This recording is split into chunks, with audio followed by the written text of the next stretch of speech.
Nasceu no dia 28 de março de 1947, em Itaberaí, Goiás. Muito interessante, foi num dia de Sexta-feira das Dores, da época da Semana Santa.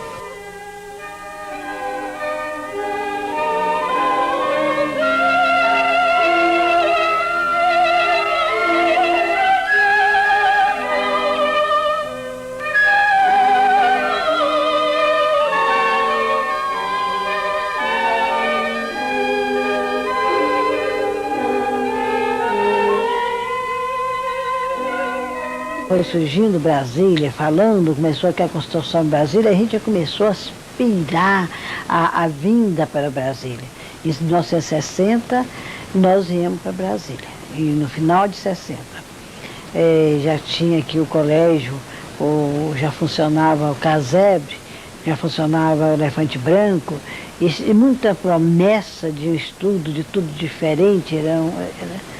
Então, nós viemos para nossos filhos terem uma oportunidade. Nós não teríamos condições de colocar nossos filhos longe da gente e sustentá-los fora, então nós viemos para cá para os filhos estudarem. Esse realmente o nosso objetivo, de vir para Brasília. É dar aos nossos filhos o melhor. Bem, mas na verdade, lá nós deixamos a nossa felicidade. Eu sou Norton, irmão de Ernestino Guimarães.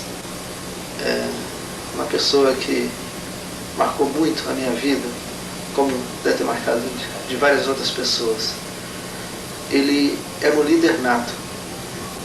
Inclusive, as brincadeiras de criança que ele gostava de fazer, ele se intitulava Presidente da República e me nomeava Ministro da Aeronáutica, porque eu tinha um hobby de brincar de aeromodelo. E meu outro irmão de Ministro da Marinha. E era a brincadeira dele, ficar dando ordens e fazendo, acontecendo. Ele, assim, como fosse um presidente da República. Isso quando eu era criança. E sempre gostou de política, desde 12 anos de idade. Sempre foi um admirador da política. Agora, a nossa formação socialista eu devo a meu pai. Meu pai, ele era na cidade onde nós morávamos, meu pai era dono do cartório, do restaurante, do cinema da cidade, e a gente nunca conheceu a vida luxuosa. Meu pai, quando a gente era criança, ele acordava a gente, mandava a gente fazer ginástica, e depois íamos os três na padaria, enchiam um saco de 60 pães, e na periferia da cidade distribuir pães. Mais uma vez venho cantar a canção da liberdade. Mais uma vez venho cantar, pois a fome, a desigualdade tentam impedir o meu canto e transformá-lo em pranto. Mas em minha alma a alegria de viver em rebeldia faz sagrado o meu cantar. E a canção da liberdade que nos há de libertar e nos trará a igualdade, mais uma vez venho cantar. Ernestino Monteiro Guimarães.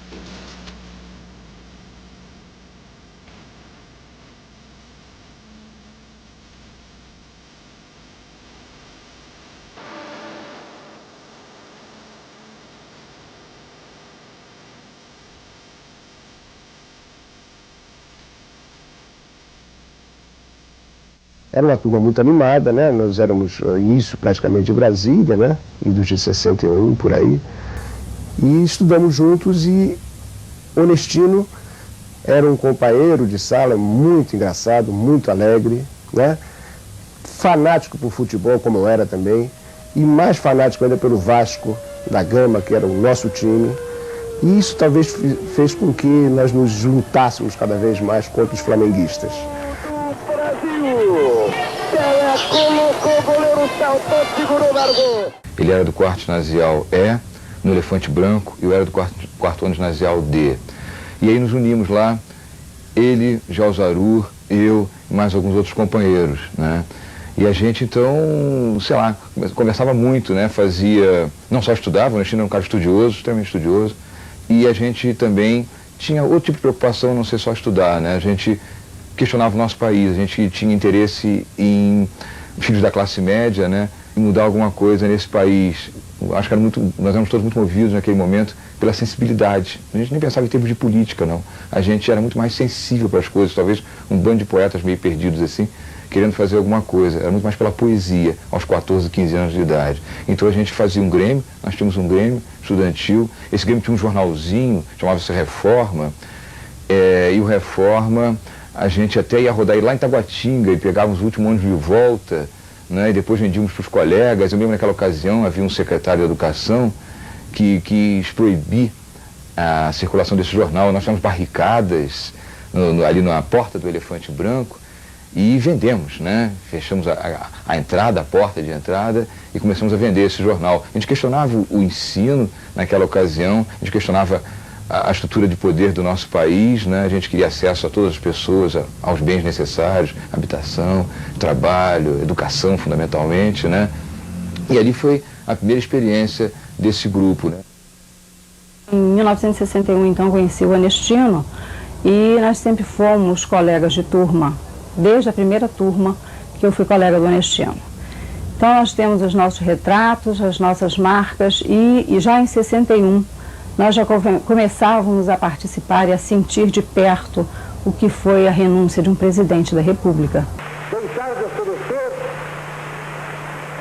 aspecto socializante. Era um biquíni de bolinha amarelinha, tão pequenininho, mal cabia na Ana Maria. Biquíni de bolinha amarelinha, tão pequenininho. Em 1964, nós nos transferimos para o CIEM, fizemos um concurso e era diretor do CIEM, era Centro Integrado de Ensino Médio, o professor Aloysio Aragão. Era uma experiência nova, onde os alunos praticamente poderiam entrar automaticamente para a Universidade de Brasília. Naquele ano, nós vivíamos um momento de transformação, eram grandes as preocupações, as pessoas desaparecidas, as apreensões. Nós tínhamos contato diretamente com o pessoal da Universidade de Brasília, toda a liderança da Universidade de Brasília. Era presidente da FEUB, o Tadeu Gama, que nos colocava sempre a par de todos os movimentos estudantis que estavam ocorrendo na Universidade de Brasília. O Ernestino começou então a ler documentos que nos eram enviados pelas lideranças políticas da Universidade de Brasília. Eram grupos políticos, de AP, de POLOP, de PC, mas que todos eles tinham interesse em manter contatos com uma liderança que estava prestes a ingressar na Universidade de Brasília.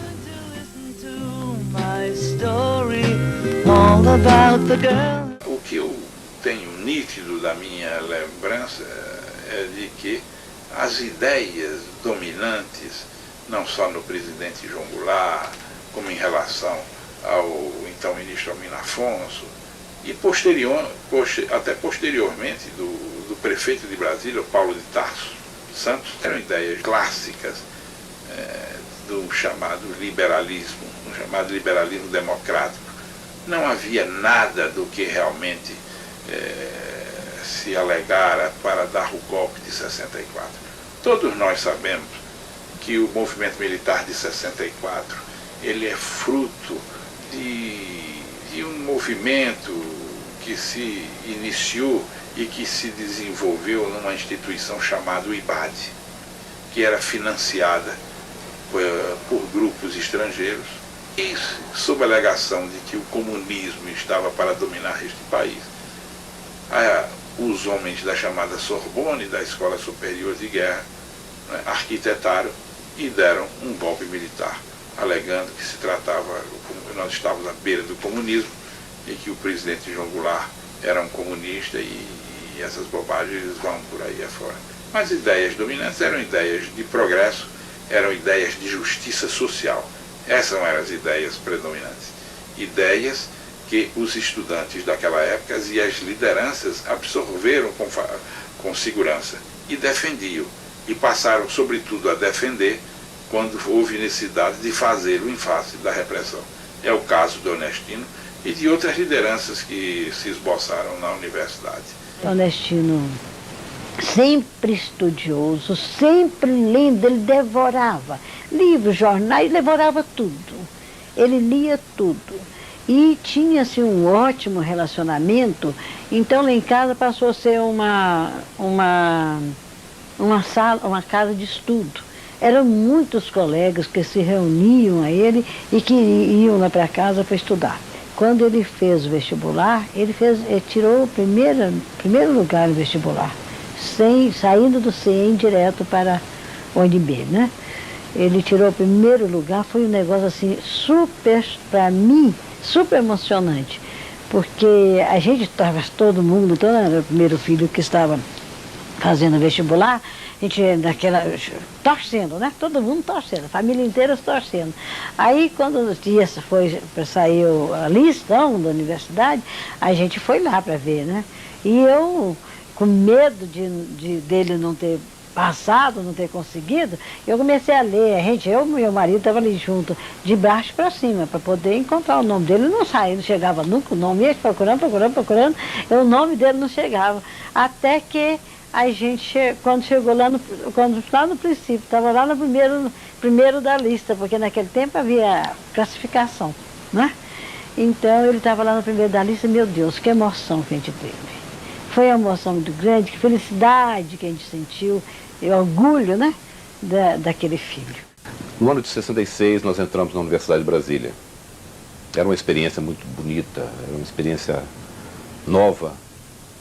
A expectativa era muito grande em relação à Universidade de Brasília. Tivemos o primeiro contato com a política estudantil no primeiro congresso, no Congresso da UNE de 1966, que foi realizado no convento dos padres beneditinos. Era uma época bastante perigosa, a repressão era muito grande, mas tivemos uma participação de mais de 500 estudantes de todo o Brasil e ficamos ali durante mais de uma semana, no subterrâneo da igreja, com o auxílio dos padres, e tiramos de lá diversas conclusões e diversos documentos que deveriam ser discutidos pelas diversas universidades em todo o Brasil. O Onestino começou aos poucos, desde que entrou para a Universidade de Brasília, a adquirir uma liderança cada vez maior, um destaque assim pelas suas posições combativas na época em que se lutava, num primeiro momento, pela defesa da Universidade de Brasília, cujo projeto de ser um centro que permitisse um desenvolvimento independente da tecnologia no Brasil.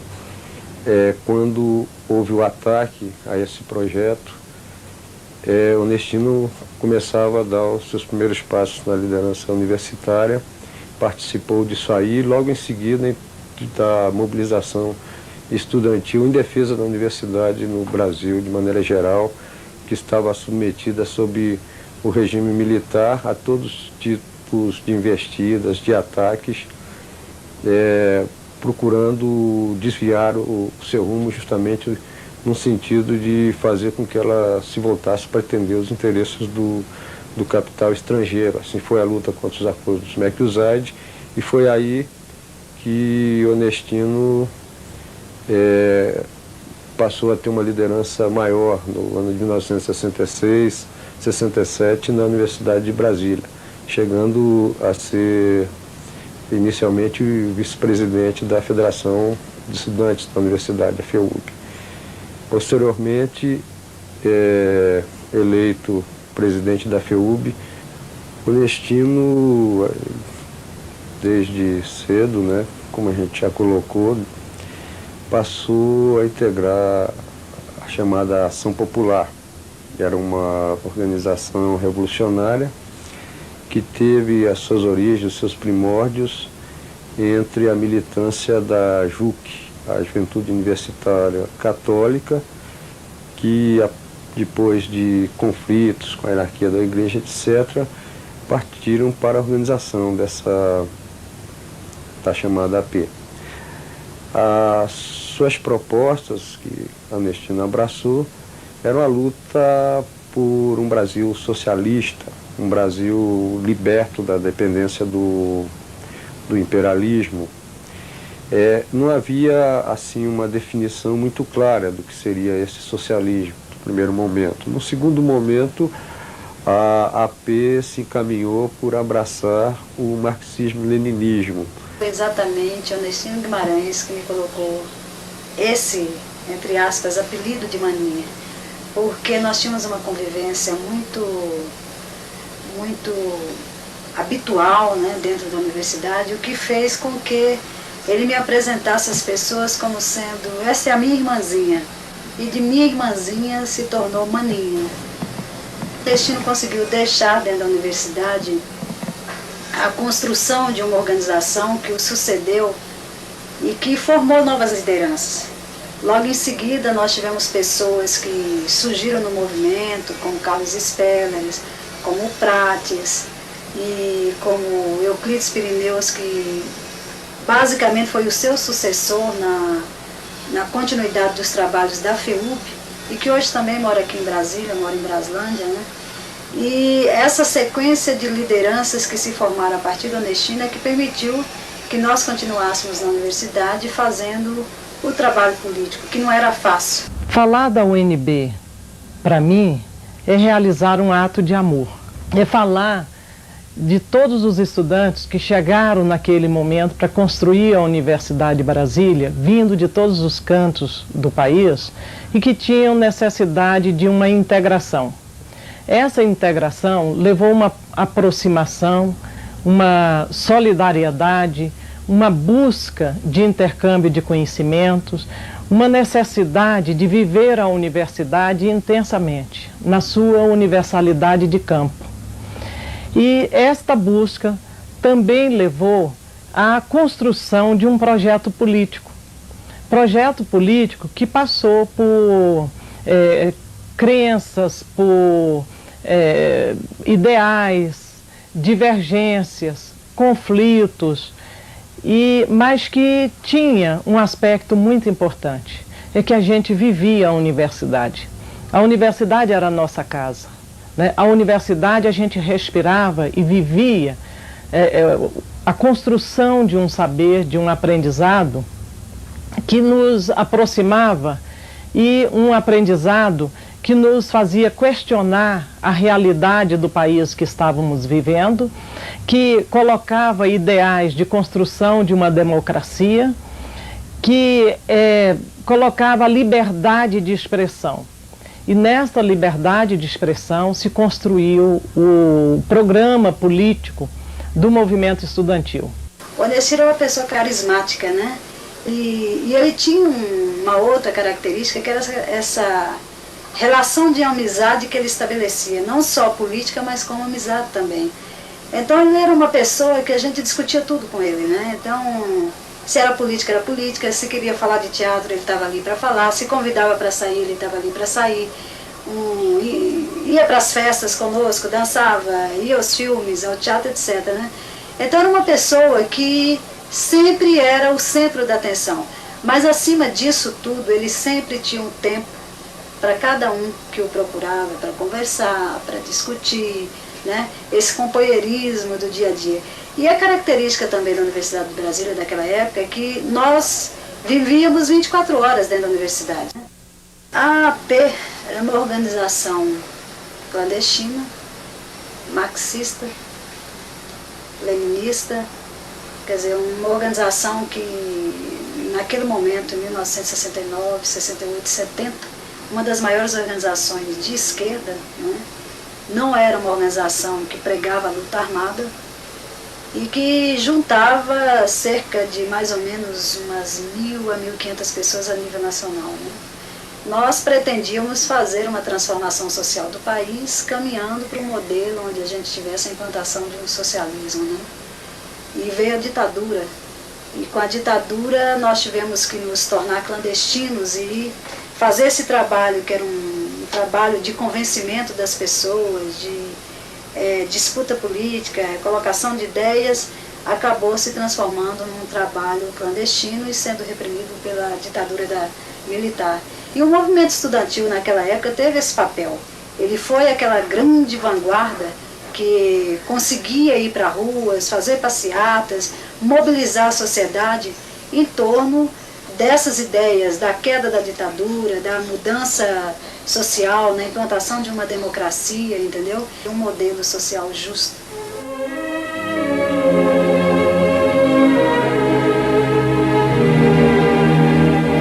Como a gente se organizava dentro do movimento estudantil, né? Nós tínhamos os nossos esquemas todos montados, evidente, né? A gente tinha o nosso grupo que dava segurança, o nosso grupo de agitação e o grupo que iria, junto com a massa, participar das passeatas, né? Normalmente a gente preparava essas passeatas com vários dias de antecedência, fazíamos as nossas faixas, nossos cartazes, né? Sabíamos qual seria as ruas que a gente deveria percorrer e normalmente a principal era a W3, né? As nossas passeatas sempre aconteciam na W3. Eu me lembro muito bem de uma passeata em que tinha terminado o vestibular, tinha saído o resultado do vestibular e era uma passeata de protesto contra a guerra do Vietnã, né? E a gente então saiu para a W3, todo mundo, né, com faixas, cartazes, etc., cerca de mais ou menos uns 500 alunos, e vínhamos andando pela W3 com as nossas faixas. E normalmente a cena era a mesma, né? A gente começava a passeata, de repente alguém gritava lá na frente, polícia, chegaram! Aí a coisa virava aquela confusão, cada um corria para um lado, corria para o outro, e a debandada normalmente era exatamente para o lado das 106, 306, né? E a população também, ela de certa forma, ela já conhecia essa nossa mecânica de passeata e normalmente quando se gritava polícia, as lojas abriam as portas, a gente entrava dentro e os lojistas fechavam, né? Ou então a gente corria para as quadras e as portas dos apartamentos normalmente estavam abertas e a gente entrava. E eu me lembro inclusive de uma cena que me marcou bastante, que nós estávamos numa passeata e de repente a polícia chegou. E eu e o Euclides Pirineus, que estavam na linha de frente, fomos puxados violentamente para dentro de uma loja. E foi o momento exato que o dono da loja fechou a porta e começou a chover de balas na porta da loja, né? Uma outra cena foi que nós uma vez também saímos correndo da W3, descemos aqui para as Superquadras e conseguimos chegar no apartamento, só que a polícia veio atrás, né? E bateu na porta do apartamento e nos retirou de dentro do apartamento. E aí era aquela coisa de sempre, era gás lacrimogêneo, era cacetete, né? A gente realmente apanhava, não tinha essa de contemporizar não, o cacete descia mesmo, e prisões, etc, né? Mas esse também era um dia a dia nosso e a gente sabia que no dia seguinte não tinha como não estar sendo libertado e a gente voltava novamente para dentro da universidade preparando novas passeatas. Um dia eu tinha acabado de comprar um Fusquinha velho mesmo, e ele falou assim, poxa, esse comprou um carro agora para a FEUB, né? Então vamos fazer o primeiro uso do carro aqui. Aí ele me chamou atrás da FEUB, pegou uns pedaços de madeira assim, uns pregos, me deu um martelo, ele pegou um martelo também e foi pregar uns pregos. Eu não sabia muito bem para que era aquilo. Depois ele foi me falar, agora vamos botar dentro do carro, nós vamos levar para uma passeata que estava havendo na L2. E estava chegando o pessoal da polícia de jipe, na cavalaria e tal. Então enchemos o Fusquinha daqueles pedaços de madeira com prego e as bolinhas de gude. E fomos fazer a passeata e esperar a polícia e tal. Essa foi uma das ações que nós participamos juntos. Depois tivemos outras também. Eu me lembro que no 7 de setembro, a parada de 7 de setembro era comemorada na W3 e os palanques também eram de madeira, né? E o Onestino me chamou e falou, hoje tem uma outra missão para você aí e tal. Então, eu saí com o Onestino, nós passamos num posto de gasolina, enchemos uma lata de querosene de gasolina e viemos para a W3. Eu vim dirigindo, encostei, fui descendo perto do palanque, o Onestino com a porta direita aberta foi jogando o álcool, a gasolina no pé do palanque. E alguém veio atrás e botou fogo naquilo, né? Por causa disso a gente terminou pegando uma cana aí, e nessa cana também teve um episódio interessante. Nessa época eu morava na W3 no fundo de uma casa de dois velhinhos que tinha um filho que era meio retardado mental, mas que estava servindo o exército. Eu fui preso e ele foi fazer uma visita para mim na prisão. Só quando ele chegou na prisão, eu estava na sala de interrogatório. Ele tinha trânsito ali dentro e tal, e foi lá me visitar na sala de interrogatório, mas eu não o vi, porque ele ficou atrás de mim, eu estava conversando com o major, ele não ia interromper a conversa. E o major botou um punhado de fotografia daquela passeata em cima da mesa, que mostravam uma série de pessoas muito conhecidas, lideranças, deputados, líderes estudantis, operários, etc. E tal. E ele queria que eu dissesse o nome daquelas pessoas que ele já sabia. Ele estava fazendo um inquérito, aquilo possivelmente já estaria sendo gravado, o meu depoimento e tal, e eu ia depois passar até como dedo duro fazendo. Então a gente tinha esses cuidados, né? Porque a deduragem era um crime inafiançável no movimento estudantil. E a gente ficava resvalando ali. Nessa de resvalar, ele botou na minha frente uma fotografia do Onestino abraçado lá com algumas pessoas, mas pela W3, caminhando pela W3. E ele perguntou, e esse aqui você conhece? Apontando para o Onestino. Eu falei assim, olha, a fotografia está um pouco fora de foco, eu não estou conseguindo identificar e tal. Esse meu primo, esse rapaz que eu morava na casa dele, que estava atrás de mim, olhando também as fotografias, eu não tinha visto, ele apontou, ô Sheila, você não conhece esse aqui? Esse é o Onestino, rapaz. Ele não sai lá de casa. Todo dia vocês estão reunidos lá, você não está lembrando dele? Era uma figura nefasta que havia aqui, na segunda seção aqui do Exército, da 11ª Região, que era o célebre Major Leopoldino. Esse Major Leopoldino é tido como um dos arquitetos da invasão da universidade. E era um homem que vivia catando estudante aqui e acolá. O seu grau de ignorância e de boçalidade era tão grande que certa vez eu acompanhei uma cliente minha para prestar depoimentos lá no prédio do antigo Ministério do Exército, ali na esplanada dos ministérios. E ele virou para mim, e com aquela arrogância e a ignorância que lhe é peculiar e característica, ele virou para a minha cliente e disse assim, eu vou prender os seus mentores, eu vou prender o Padre Lage e vou prender esse tal de Teilhard de Chardin. E eu disse ao coronel, ao Major Leopoldino, Major, isso vai ser difícil do senhor botar a mão nele. Era uma relação realmente política, que inclusive depois culminou até com o Onestino me convidando e a outros colegas para participar de um grupo de estudo. Um grupo de estudo, a gente discutia marxismo, textos de Lenin, eram reuniões que eram sempre feitas à noite, numa sala em cima de uma lojinha na W3, não me lembro exatamente onde, e nós nos reunimos ali, o Onestino e a Ângela Cosetti, que já eram da AP, mais o Álvaro Lins, o Ítalo Silgueiro, eu, talvez uma ou outra pessoa a mais que eu não estou me lembrando, e a gente ficava ali 2, 3 horas discutindo os textos marxistas, discutindo situação internacional, Vietnã, etc. Onestino foi preso junto com os companheiros e por pichação, e nessa prisão, ele foi para uma prisão comum.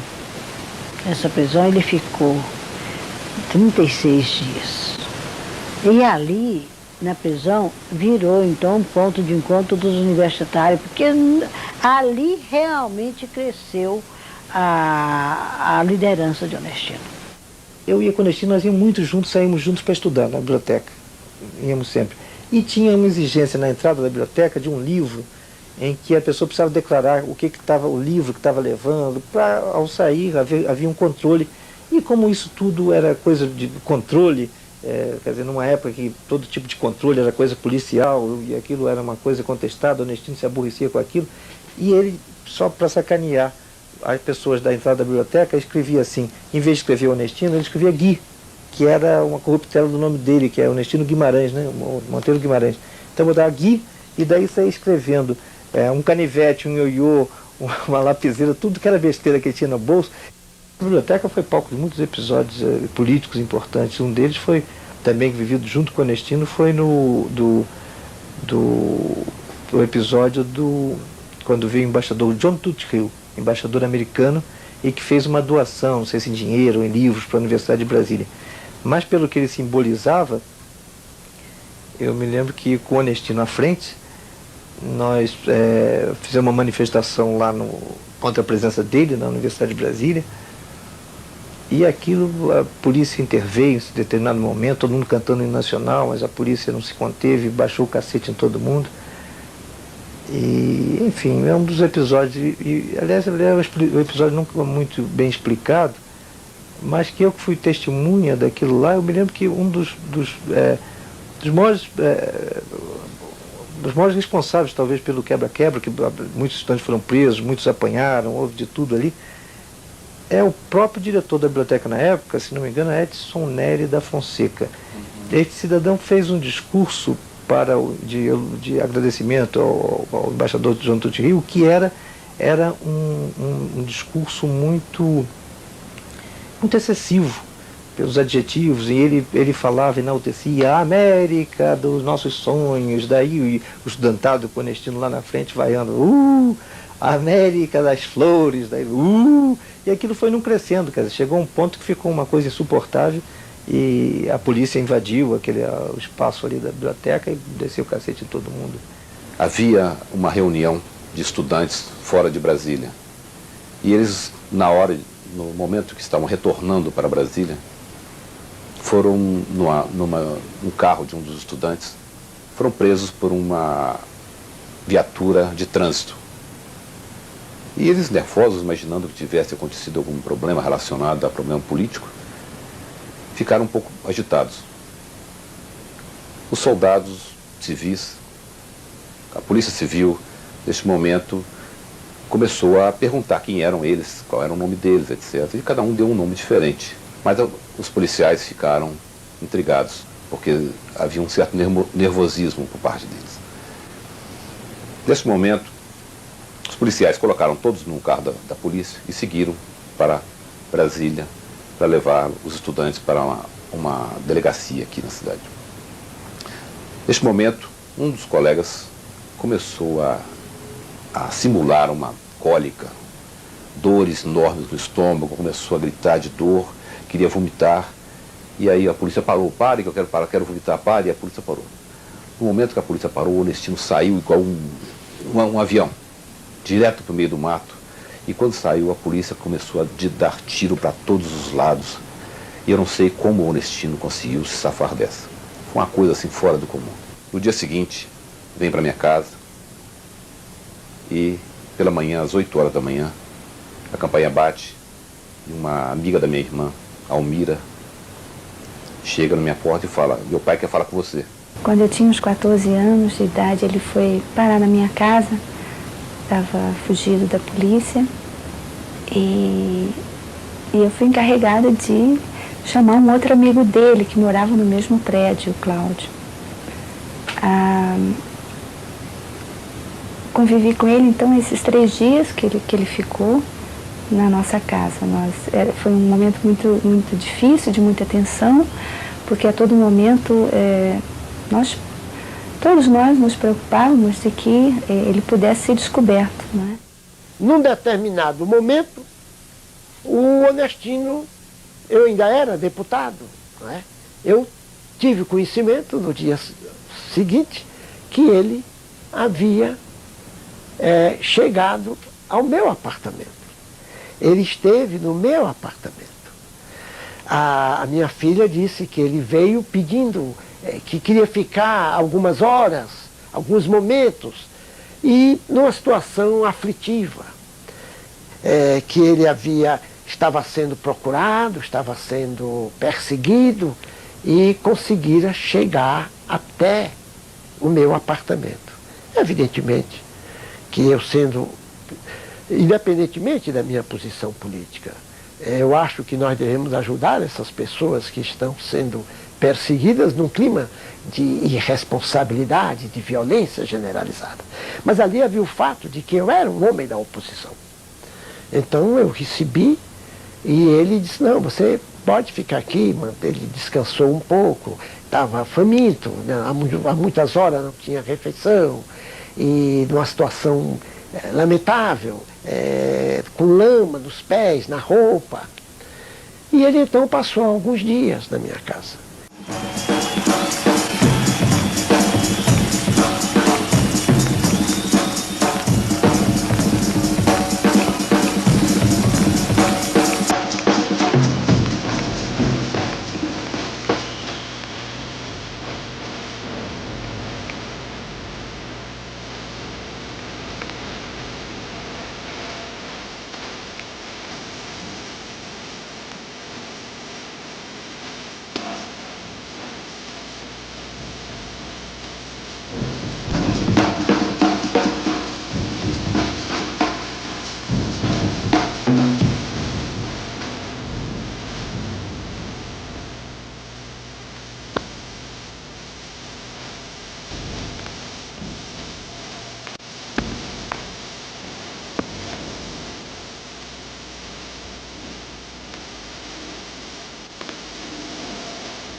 Uma luta que teve diversas características. No nosso caso, do Rio de Janeiro, ela se traduziu no ano de 68 por enfrentamento em cima de uma luta por mais verbas para a universidade.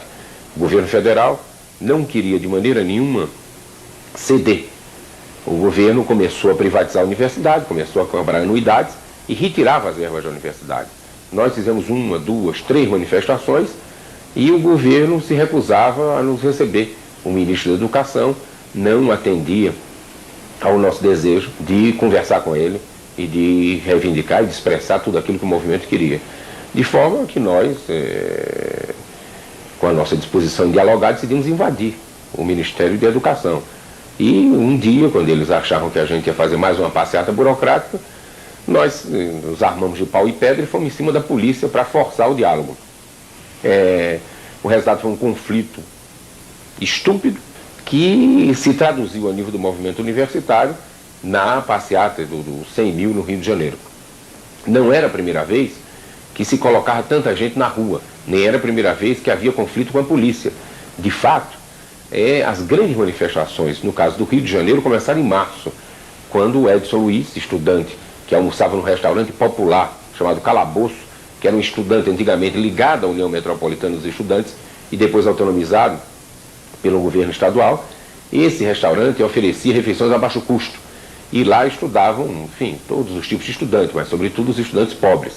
A luta dos estudantes do Calabouço era grande, era enorme, já era de tradição no Rio de Janeiro, e num desses momentos em que ele reivindicava melhores condições no próprio restaurante, a polícia matou o estudante Edson Luiz.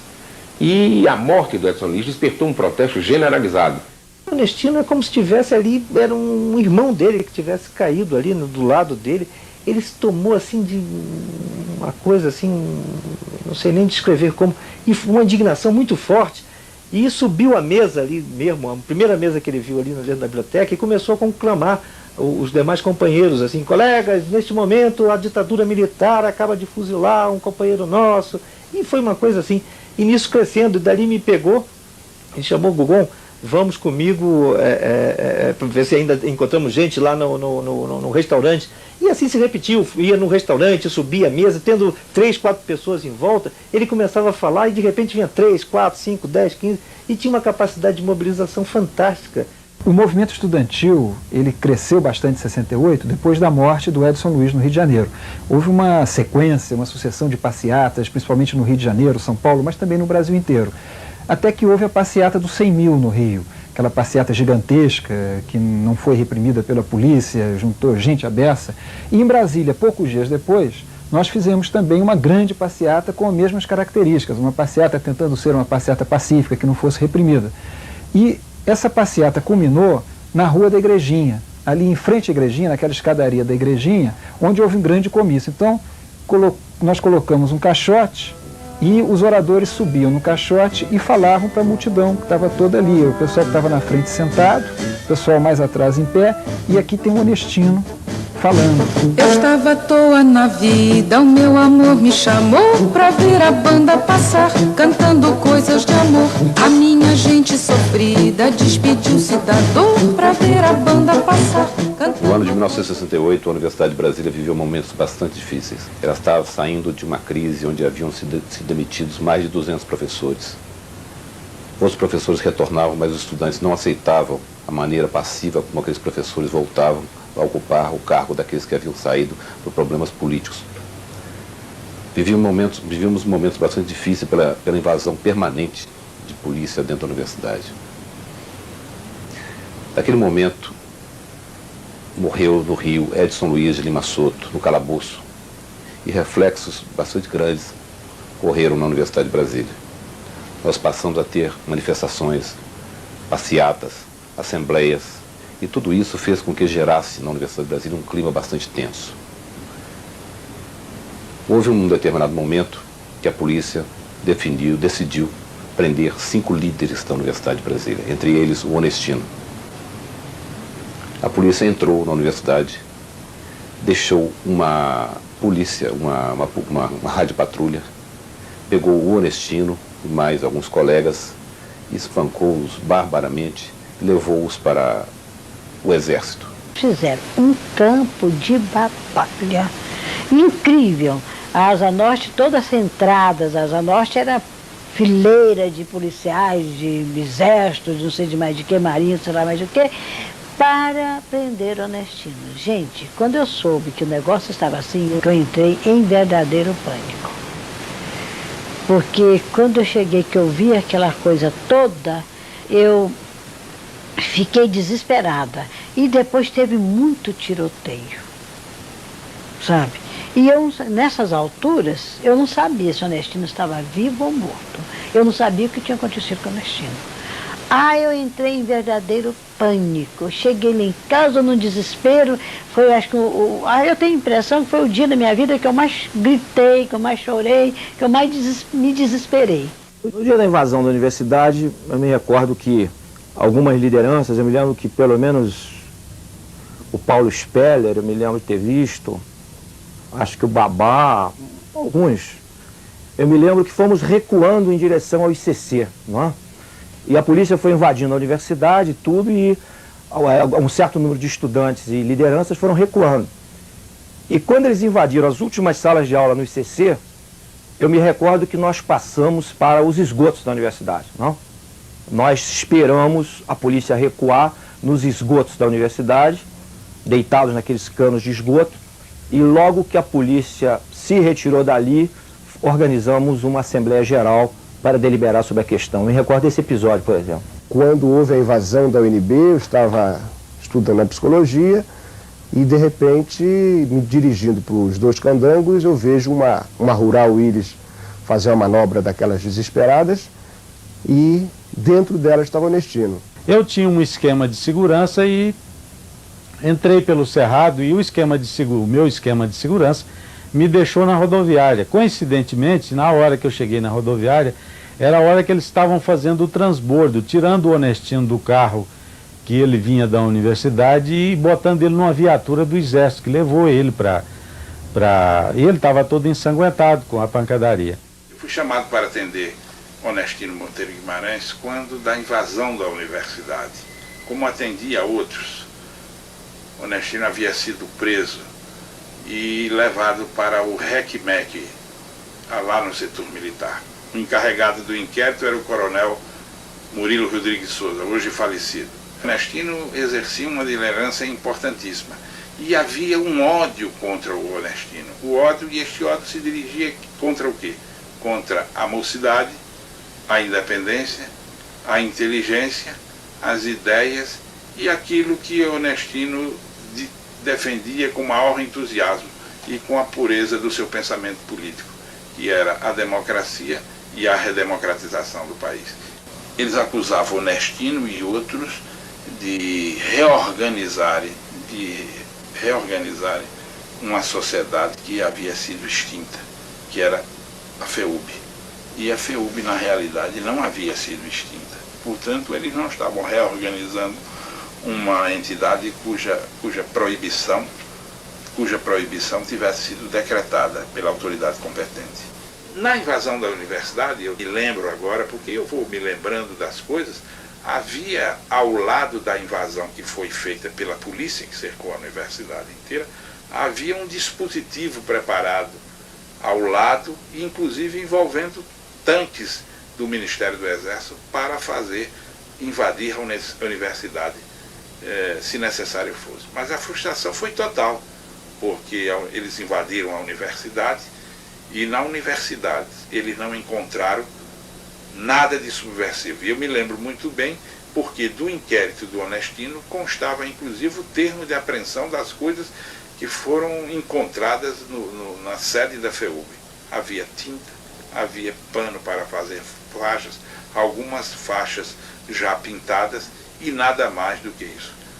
Como se vê, os instrumentos de luta dos estudantes naquela época se limitavam às tintas para escrever onde fosse possível e pichar, para escrever faixas e outros instrumentos que eles não podiam pôr à mão, que era exatamente nas ideias e na vontade de combater a repressão. Na véspera do AI-5, eu estava com ele na rua e ele me falou assim: Norton, o governo está baixando um negócio barra pesada aí, eu não vou ficar aqui em Brasília para esperar não.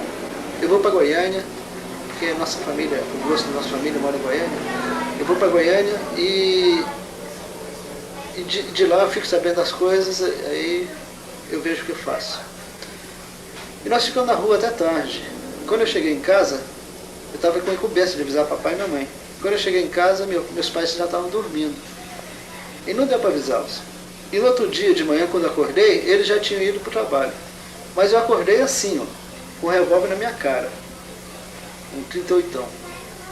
Era o Deusdete Cruz Sampaio, um agente da DOPS. E o Deusdete perguntou para mim: cadê seu irmão? Eu não sei. Então vamos conosco. Após ter ouvido os membros do Conselho de Segurança Nacional, resolveu baixar um ato institucional que tem como finalidade fundamental preservar a Revolução de Março de 1964, a fim de que possamos, saneando esse clima de intranquilidade que gera a desconfiança, o desconforto e procura de qualquer forma atingir o regime que precisamos defender, baixar um ato institucional. Veio o AI-5, que foi em 13 de dezembro de 68, o Congresso foi fechado, então a situação piorou. O senador Mário, hoje senador, na época deputado Mário Covas, foi cassado, eu também fui cassado. Só que eu estava, em nome da bancada, como observador parlamentar na ONU, lá em Nova York.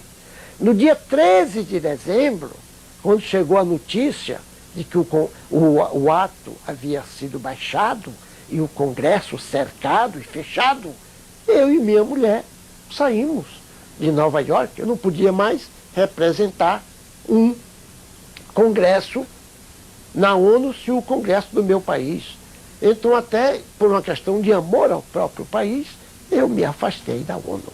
A partir do AI-5, meu irmão passou a viver na clandestinidade. No final de 68, Onestino já não tinha mais clima para permanecer na Universidade de Brasília. Ele já havia sido jubilado no último semestre de Geologia. Ele já estava na clandestinidade.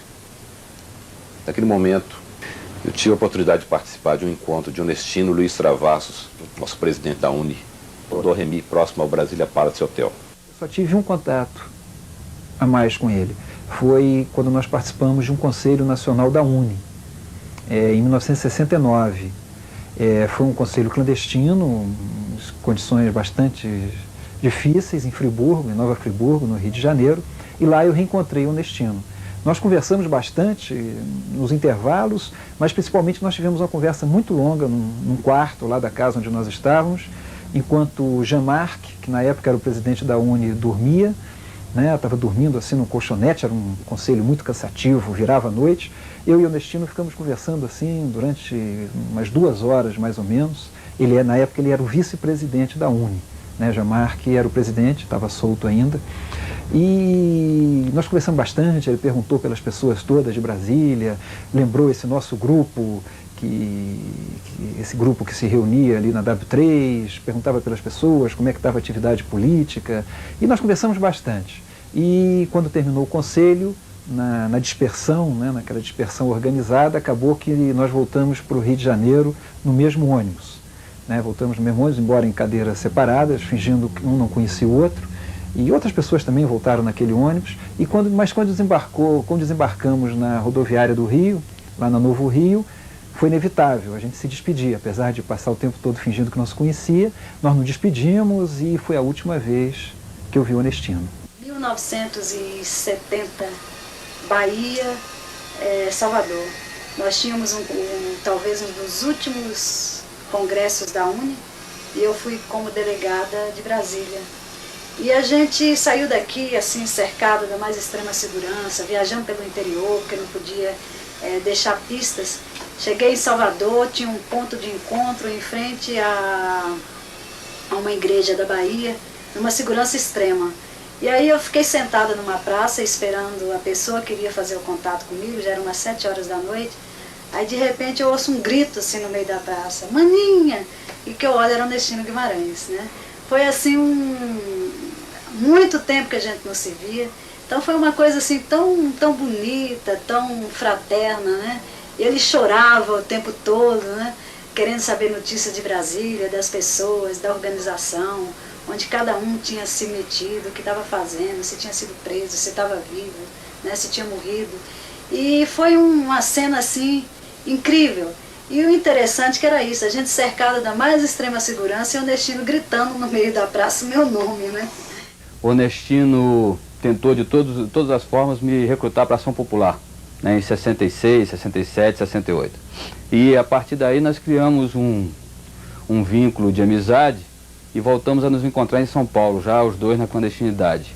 Em 70, 71 e até pouco antes da morte, da prisão e o desaparecimento e a morte dele. O Nestino, nós chegamos até ao Maracanã, os dois clandestinos, eu torcendo pelo Fluminense, ele torcendo pelo Vasco. E nós chegamos a um acordo e sentamos no meio das duas torcidas. Então ficou nenhum nem outro.